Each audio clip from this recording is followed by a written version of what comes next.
All right, Team 7, whenever you are ready.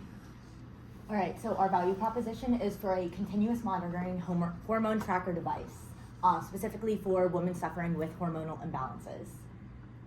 So the clinical need. So endocrine diseases impact 13 million people in the US, and so while you may associate endocrine diseases with diabetes and hypothyroidism, there are many steroid hormonal diseases which affect many people. 80% of women have hormonal imbalances. 70% don't even know that they have it because it's heavily under-researched. For example, PCOS affects 4 to 12% of women. Annually in healthcare, it costs about $8 billion with an additional 4.3% with related conditions. And this is just one type of steroid hormonal imbalance. Others include infertility, endometriosis, hypogonadism, and many more. And so the need, a well-defined diagnostic criterion to treat steroid hormonal imbalance through continuous tracking. So our device is going to fit in the palm of your hand. It's going to have a sticky adhesive that can go on any fatty surface on your skin. It's going to be even smaller than an insulin pump, which is already a very acceptable intervention. So here on the right, you can see a sample of our device. We broke it into 4 subsections here. On the bottom, you can see the skin cannula interface with the device, which is where our blood samples come from. On the right, you can see our our flush solutions that go into the device, our microfluidic in the center, and finally our waste chamber. So this device is going to allow for continuous hormone profiling, not just a one-off test. In reality, our hormones are going to change every hour, every day, every week, every month, every year. So a one-off test just isn't an accurate representation of our hormone profile. Our device is going to be an advanced microfluidic platform that utilizes techniques from ELISA, or enzyme-linked immunosorbent assays, and SERS techniques, or surface-enhanced Raman spectroscopy.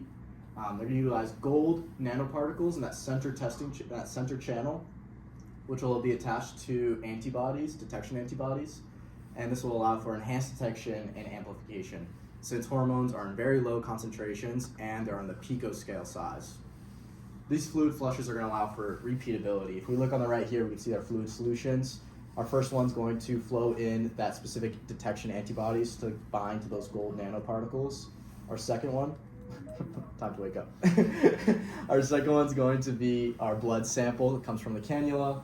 The third one, DPBS, to flush out all those extra proteins. And between that and our last one, we're going to have our spectroscopy to gather the data.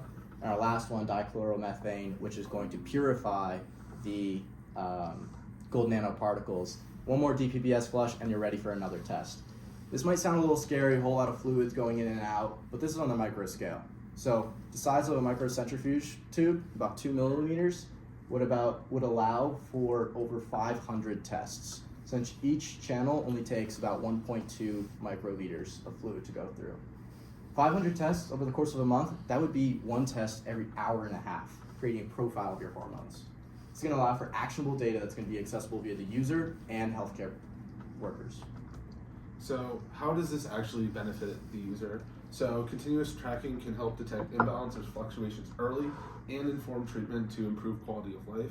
And as Alex mentioned, a singular blood sample or hormone screen is a singular data point. This can be at the peak, at a valley, or somewhere in between. And with this continuous monitoring, it's going to reduce the amount of money associated annually with hormone tests, which are up to $250, and on a bi-weekly testing arrangement, it's around $7,000. Our device will not exceed that. It will be far less, and with a discussion with a healthcare professional, the return will be much greater. While there is immense resources needed to treat hormonal imbalances, this is a step in the right direction. So for our competition, we looked into the market that can help track hormone levels continuously. So we found a few established accepted practices that are out there. One of them is hormone replacement therapy, which we found in research that estrogen is the most commonly replaced hormone. And this can be administered transdermal, orally, vaginally. And then we looked into the mechanism for our device that can help deliver the hormone into the body. So most similarly, we saw that was in insulin pumps, which can deliver the continuous amount and give additional doses as needed if the levels are imbalanced. However, a limitation that is addressed in this device and with ours is we like to, address the canal blockage from the body movement. Finish sentence. Yeah.